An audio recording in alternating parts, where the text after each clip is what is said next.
Hello friends, स्वागत है आपका हमारे छोटे से नन्हे से प्यारे से यूट्यूब चैनल पर।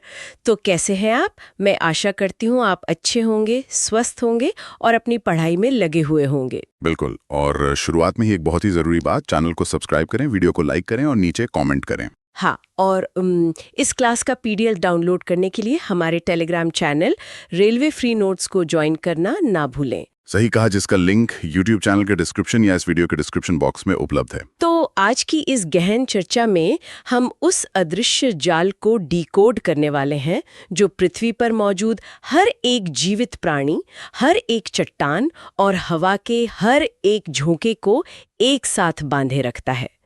तो अगर बिल्कुल शुरुआत से बात करें तो ये जो शब्द है ना, इकोलॉजी, ये असल में आया कहाँ से? ये शब्द 1886 में जर्मन वैज्ञानिक अर्नेस्ट हैकेल द्वारा गढ़ा गया था। इसका सीधा सा मतलब है जीवित जीवों और उनके पर्यावरण के बीच के अंतर संबंधों का वैज्ञानिक अध्ययन। और यहीं से एक और बहुत ही दिलचस्प अवधारणा का जन्म होता है, इकोसिस्टम। मतलब इकोलॉजी तो अध्ययन का नाम हो गया, लेकिन इकोसिस्टम वो वास्तविक जगह या व्यवस्था है जहां ये सब घटित हो रहा है। बिल्कुल। और इकोसिस्टम शब्द 1935 में एजी टैंसले ने दुनिया के सामने रखा था। इसे प्रकृति की एक संरचनात्मक और कार्यात्मक इकाई माना जाता है। अगर इसे आसान भाषा में समझना हो तो श्रोता एक रंगमंच की कल्पना कर सकते हैं जिसके दो मुख्य हिस्से होते हैं, अजैविक यानी एबायोटिक और जैविक यानी बायोटिक घटक। अजैविक घटक वो मंच है, रोशनी है और हवा है जो जीवन के इस नाटक को संभव बनाते हैं। सही कहा। और इस अजैविक मंच का निर्माण 3 मुख्य स्तंभों से होता है। पहला है लिथोस्फीयर, यानी पृथ्वी की बाहरी चट्टानी परत और मिट्टी जो पौधों को आधार देती है। और दूसरा है हाइड्रोस्फीयर, जो पृथ्वी की सतह का लगभग 70% हिस्सा पानी के रूप में कवर करता है। हाँ, और तीसरा जो शायद सबसे ज्यादा गतिशील है वो है वायुमंडल। वायुमंडल गैसों का एक बहुत ही सटीक और नाजुक मिश्रण है। ये मिश्रण इतना सटीक है कि इसमें थोड़ा सा भी बदलाव पूरी पृथ्वी का तापमान बदल सकता है। और श्रोताओं को ये अनुपात बहुत ध्यान से सुनना चाहिए क्योंकि परीक्षाओं में सीधे पूछा जाता है। इस मिश्रण में 78% नाइट्रोजन है, 21% ऑक्सीजन है, आर्गन 0.93% है और कार्बन डाइऑक्साइड केवल 0.03% है। ये सच में हैरान करने वाला है। 78% नाइट्रोजन हमारे चारों ओर है, जिसे हम हर सांस के साथ अंदर लेते हैं और बाहर निकाल देते हैं, लेकिन हमारा शरीर सीधे इसका उपयोग नहीं कर सकता। बिल्कुल। और कार्बन डाइऑक्साइड जो पूरी पृथ्वी के तापमान को नियंत्रित करती है और पौधों के लिए भोजन का आधार है, वो 1% के भी 10वें हिस्से से कम है। तो अजैविक घटकों के इस शानदार मंच पर अब प्रवेश होता है जैविक घटकों का, यानी हमारे जीवित कलाकारों का। इन्हें इनके काम के आधार पर बांटा गया है। सबसे पहले आते हैं ऑटोट्रॉफ्स, यानी उत्पादक, जो कि मुख्य रूप से हरे पौधे हैं। ये प्रकाश संश्लेषण के जरिए सूर्य की ऊर्जा को पकड़कर उसे रासायनिक ऊर्जा यानी भोजन में बदल देते हैं। प्रकृति में यही एकमात्र ऐसी मशीनरी है जो नई ऊर्जा का निर्माण करती है। और इन उत्पादकों द्वारा बनाई गई इस ऊर्जा पर निर्भर रहने वाले अगले कलाकार हेट्रोट्रॉफ्स, यानी उपभोक्ता होते हैं। उपभोक्ता भी कई स्तरों के होते हैं। हाँ, जैसे प्राथमिक उपभोक्ता, वे शाकाहारी जीव हैं जो सीधे पौधों को खाते हैं। और द्वितीयक और तृतीयक उपभोक्ता वे मांसाहारी जीव हैं जो शाकाहारी या अन्य मांसाहारियों का शिकार करते हैं। इसके अलावा सर्वाहारी या ओमनिवोर्स भी होते हैं, जैसे मनुष्य या कौवे, जो पौधे और मांस दोनों खा सकते हैं। लेकिन इकोसिस्टम की कहानी यहाँ खत्म नहीं होती है। जब उत्पादक या उपभोक्ता मर जाते हैं तो इकोसिस्टम के सबसे महत्वपूर्ण सफाईकर्मी सामने आते हैं, जिन्हें डीकंपोजर्स कहा जाता है। बिल्कुल। इनमें मुख्य रूप से बैक्टीरिया और कवक शामिल हैं। ये मृत शरीर के जटिल कार्बनिक पदार्थों को तोड़कर वापस उन्हीं सरल अजैविक तत्वों में बदल देते हैं जिन्हें पौधे दोबारा इस्तेमाल कर सकें। यह प्रकृति का सबसे बेहतरीन रिसाइकलिंग सिस्टम है। और ये रिसाइकलिंग सिस्टम प्राकृतिक इकोसिस्टम जैसे घने जंगलों या महासागरों में बहुत ही सुचारू रूप से चलता है। लेकिन एक बहुत ही रोचक बात यह है कि इकोसिस्टम हमेशा प्राकृतिक ही नहीं होता, मानव निर्मित इकोसिस्टम भी होता है। हाँ, और एक मछली घर या एक्वेरियम इसका सबसे सटीक उदाहरण है। बिल्कुल। एक कांच के जार में पानी, कुछ मछलियां, ऑक्सीजन पंप और कुछ जलीय पौधे रखे जाते हैं। यह एक कृत्रिम इकोसिस्टम है। इसे संतुलित रखने के लिए इंसान को लगातार फिल्टर साफ करना पड़ता है, तापमान जांचना पड़ता है, बाहर से खाना डालना पड़ता है। और अगर एक भी चीज खराब हुई तो पूरा जार बर्बाद हो सकता है। ये दिखाता है कि प्रकृति बिना किसी बाहरी मदद के इन सभी चीजों को कितने विशाल पैमाने पर संतुलित रखती है। प्रकृति के इस संतुलन को बनाए रखने के पीछे जो सबसे बड़ी शक्ति काम करती है वो है ऊर्जा का प्रवाह। और यहीं से हम खाद्य श्रृंखला या फूड चेन की अवधारणा पर आते हैं। खाद्य श्रृंखला का सबसे पहला और अटल नियम यह है कि ऊर्जा का प्रवाह हमेशा एक तरफा होता है, यूनिडायरेक्शनल। सूरज से ऊर्जा पौधों में जाती है, पौधों से शाकाहारी जीवों में और वहां से मांसाहारी जीवों में। और जब एक शेर किसी हिरण का शिकार करता है तो वो ऊर्जा वापस हिरण या पौधे या सूरज के पास नहीं जा सकती, वो हमेशा आगे बढ़ती है। बिल्कुल। और खाद्य श्रृंखलाओं को मुख्य रूप से 2 श्रेणियों में बांटा जा सकता है। पहली ग्रेजिंग खाद्य श्रृंखला है, जो सीधे हरे पौधों से शुरू होती है। दूसरी डिट्रिटस खाद्य श्रृंखला है, जो मृत कार्बनिक पदार्थों से शुरू होती है और डीकंपोजर्स के माध्यम से आगे बढ़ती है। लेकिन अगर हम प्रकृति को करीब से देखें तो सीधी रेखाएं बहुत कम होती हैं। एक जंगल में एक चूहा केवल एक ही तरह का पौधा नहीं खाता और उस चूहे का शिकार केवल एक ही सांप नहीं करता। सही कहा। कई खाद्य श्रृंखलाएं आपस में उलझी होती हैं और इस जटिल नेटवर्क को खाद्य जाल या फूड वेब कहा जाता है। खाद्य जाल जितना बड़ा होगा, इकोसिस्टम उतना ही अधिक स्थिर होगा। इकोसिस्टम के इस संरचना को गणितीय रूप से समझने के लिए इकोलॉजिकल पिरामिड का इस्तेमाल किया जाता है। ऊर्जा का पिरामिड हमेशा सीधा होता है क्योंकि हर स्तर पर ऊर्जा कम होती जाती है। हाँ, ऊर्जा का पिरामिड तो सीधा होता है, लेकिन जब बात बायोमास के पिरामिड की आती है तो एक बहुत ही विरोधाभासी स्थिति पैदा होती है। वो कैसे? देखिए, बायोमास का मतलब है किसी दिए गए क्षेत्र में जीवों का कुल सूखा वजन। स्थलीय इकोसिस्टम जैसे जंगल में बायोमास का पिरामिड सीधा होता है क्योंकि पेड़ों का वजन उन्हें खाने वाले जानवरों से हमेशा ज्यादा होता है।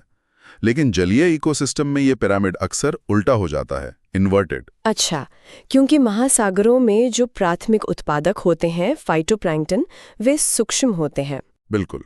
उनका कुल बायोमास उन्हें खाने वाली बड़ी मछलियों की तुलना में बहुत कम होता है। वे इतनी तेजी से प्रजनन करते हैं कि कम बायोमास होने के बावजूद पूरे महासागर को भोजन उपलब्ध करा पाते हैं। ये बहुत ही अद्भुत मैकेनिज्म है। लेकिन इसी खाद्य श्रृंखला के तंत्र से एक बेहद खतरनाक प्रक्रिया भी जुड़ी है जिसे बायोमैग्निफिकेशन कहा जाता है। हाँ, जैव आवर्धन। जब डीडीटी या पारा जैसा कोई जहरीला रसायन किसी जल स्रोत में प्रवेश करता है तो शुरुआत में उसकी मात्रा बहुत कम होती है। लेकिन ये रसायन ऐसे होते हैं जिन्हें शरीर न तो पचा सकता है और ना ही बाहर निकाल सकता है। जब छोटी मछलियां उस पानी में पनपने वाले प्लवक खाती हैं तो जहर उनके शरीर में जमा हो जाता है। और फिर जब एक बड़ी मछली 1000 छोटी मछलियों को खाती है तो उन 1000 मछलियों का सारा जहर उस एक बड़ी मछली में इकट्ठा हो जाता है। खाद्य श्रृंखला में ऊपर जाते हुए जहर की सांद्रता खतरनाक स्तर तक बढ़ती जाती है। इसी वजह से खाद्य श्रृंखला के शीर्ष पर बैठे जीवों में इन रसायनों का सबसे बुरा प्रभाव देखने को मिलता है। खैर, इस अंतर संबंध को समझने के लिए 2 और शब्द बहुत महत्वपूर्ण हैं, इकोटोन और इकोलॉजिकल निके। इकोटोन वो संक्रमण क्षेत्र है जहां 2 अलग-अलग इकोसिस्टम मिलते हैं, जैसे मैंग्रोव के जंगल, जहां समुद्र का खारा पानी और जमीन का मीठा पानी आपस में मिलते हैं। यहां एक अनोखा तनाव होता है जिससे यहां प्रजातियों की विविधता अक्सर दोनों मूल इकोसिस्टम से ज्यादा होती है। और इकोलॉजिकल निके क्या है? निके किसी प्रजाति के पते की तरह नहीं बल्कि उसके पेशे की तरह है। एक जंगल में एक ही पेड़ पर कई पक्षी रह सकते हैं, लेकिन वे आपस में प्रतिस्पर्धा नहीं करते क्योंकि उनका निके अलग है। कोई जड़ों के पास कीड़े खाता है, कोई सबसे ऊपरी शाखाओं से फल खाता है। हर जीव की अपनी एक अनूठी कार्यात्मक भूमिका होती है। और जब तक ये कार्यात्मक भूमिकाएं बिना किसी बाधा के चलती रहती हैं, इकोसिस्टम संतुलित रहता है। लेकिन जब इनमें अवांछनीय परिवर्तन होते हैं जो जीवन को प्रभावित करते हैं तो उसे प्रदूषण कहा जाता है। और इसी बिगड़ते संतुलन को रोकने के लिए भारत में पर्यावरण संरक्षण अधिनियम 1986 लागू किया गया था। प्रदूषण के कई रूप हैं, लेकिन वायु प्रदूषण सबसे ज्यादा नुकसानदायक दिखता है। वाहनों के धुएं से निकलने वाली कार्बन मोनोऑक्साइड एक ऐसी गैस है जिसे साइलेंट किलर कहा जाता है। बिल्कुल, क्योंकि ये गैस खून में मौजूद हीमोग्लोबिन के साथ ऑक्सीजन की तुलना में बहुत तेजी से जुड़ती है। ये खून की ऑक्सीजन ले जाने की क्षमता को बाधित कर देती है। और सर्दियों में शहरों में छाने वाला स्मॉग, जो धुएं और कोहरे का मिश्रण है, वो अस्थमा जैसी बीमारियां पैदा करता है। वायु प्रदूषण का प्रभाव केवल हवा तक सीमित नहीं रहता। एसिड रेन या अम्लीय वर्षा इसका एक ज्वलंत उदाहरण है। कारखानों से निकलने वाला सल्फर डाइऑक्साइड और नाइट्रोजन डाइऑक्साइड नमी के साथ प्रतिक्रिया करके एसिड बनाते हैं। श्रोताओं को ये तथ्य याद रखना चाहिए कि बारिश के पानी का सामान्य पीएच लगभग 5.6 होता है, लेकिन प्रदूषण के कारण ये 5.6 से भी नीचे गिर जाता है। और इसी अम्लीय वर्षा के कारण ताजमहल के सफेद संगमरमर का पीला पड़ना और क्षरण होना शुरू हुआ है, जिसे मार्बल कैंसर कहा जाता है। जब यह अम्लीय वर्षा बहकर झीलों में जाती है तो जल प्रदूषण होता है। जल प्रदूषण में एक बहुत ही विनाशकारी प्रक्रिया है यूट्रोफिकेशन। हाँ, खेतों में इस्तेमाल होने वाले रासायनिक उर्वरक बहकर तालाबों में पहुंच जाते हैं। ये पोषक तत्व तालाब में शैवाल की विस्फोटक वृद्धि का कारण बनते हैं। और जब यह शैवाल मरता है तो बैक्टीरिया उसे सड़ाने के लिए तेजी से काम करते हैं, जिससे पानी की सारी ऑक्सीजन खत्म हो जाती है और मछलियां मर जाती हैं। इसे मापने का एक सटीक पैमाना है BOD, बायोकेमिकल ऑक्सीजन डिमांड। अगर किसी पानी का BOD स्तर बहुत अधिक है तो इसका सीधा मतलब है कि वो पानी अत्यधिक प्रदूषित है और उसमें बहुत ज्यादा कचरा है। और कचरे की बात करें तो कचरे को मुख्य रूप से 2 श्रेणियों में देखा जाता है। बायोडिग्रेडेबल, जिसे प्रकृति खुद सड़ा सकती है, और नॉन बायोडिग्रेडेबल, जैसे प्लास्टिक, जो नष्ट नहीं होते। आज के डिजिटल युग में कचरा भी एक बहुत बड़ा सिरदर्द बन गया है, क्योंकि पुराने मोबाइल और लैपटॉप में सीसा और पारा जैसे जहरीले धातु होते हैं। इसका समाधान केवल एक ही है, रिसाइकलिंग। कचरा प्रबंधन का मूल मंत्र 3R है: रिड्यूस, रीयूज और रिसाइकल। इन सब के बीच ध्वनि प्रदूषण को अक्सर नजरअंदाज कर दिया जाता है। ध्वनि को डेसिबल में मापा जाता है। 80 डेसिबल से अधिक की लगातार ध्वनि इंसान के तंत्र के लिए हानिकारक होती है, जो बहरापन तक ला सकती है। प्रदूषण के सभी रूप एक बहुत बड़ी वैश्विक समस्या को जन्म दे रहे हैं, जलवायु परिवर्तन, और इसके केंद्र में है ग्रीन हाउस प्रभाव। लेकिन ग्रीन हाउस प्रभाव हमेशा से नकारात्मक नहीं था ना? बिल्कुल नहीं। ये वो प्राकृतिक कंबल है जिसने पृथ्वी पर जीवन को संभव बनाया है। अगर ये प्राकृतिक प्रभाव न होता तो पृथ्वी का औसत तापमान -18 डिग्री सेल्सियस होता। इस प्रभाव के कारण ही वर्तमान औसत तापमान लगभग 15 डिग्री सेल्सियस है। इस प्राकृतिक कंबल को बनाने वाली मुख्य गैसों का प्रतिशत भी परीक्षा के नजरिए से बहुत जरूरी है। इसमें जलवाष्प 30 से 70%, कार्बन डाइऑक्साइड 9 से 26% और मीथेन शामिल है। समस्या तब होती है जब इंसानी गतिविधियों के कारण ये कंबल बहुत ज्यादा मोटा हो जाता है। मीथेन की मात्रा दुगनी हो गई है और इसी बढ़े हुए प्रभाव का परिणाम ग्लोबल वार्मिंग है, जिसके कारण ध्रुवीय बर्फ पिघल रही है, समुद्र का स्तर बढ़ रहा है और एल नीनो जैसी जटिल मौसमी घटनाएं अधिक भयंकर हो गई हैं। और एक तरफ जहां नीचे गर्मी बढ़ रही है, वहीं ऊपर समताप मंडल में ओजोन परत टूट रही है। ओजोन गैस अगर जमीन के पास हो तो प्रदूषक है, लेकिन ऊपर समताप मंडल में ये जीवन रक्षक कवच है जो यूवी किरणों से बचाती है। इसकी मोटाई को डॉब्सन यूनिट में मापा जाता है, लेकिन क्लोरोफ्लोरोकार्बन, हेलोन और मिथाइल ब्रोमाइड जैसे रसायनों ने इसमें छेद कर दिए हैं। और ओजोन परत के क्षरण के कारण त्वचा का कैंसर और स्नो ब्लाइंडनेस जैसी गंभीर बीमारियां होती हैं। इन वैश्विक आपदाओं को देखकर दुनिया भर के देशों ने अंतर्राष्ट्रीय सम्मेलनों का दौर शुरू किया। सबसे पहले 1971 में रामसर कन्वेंशन अपनाया गया, जिसका मुख्य उद्देश्य दुनिया भर की आर्द्र भूमियों का संरक्षण करना है। अंतर्राष्ट्रीय संधियों में सबसे सफल संधि 1987 का मॉन्ट्रियल प्रोटोकॉल है, जो ओजोन परत को नष्ट करने वाले पदार्थों को रोकने के लिए था।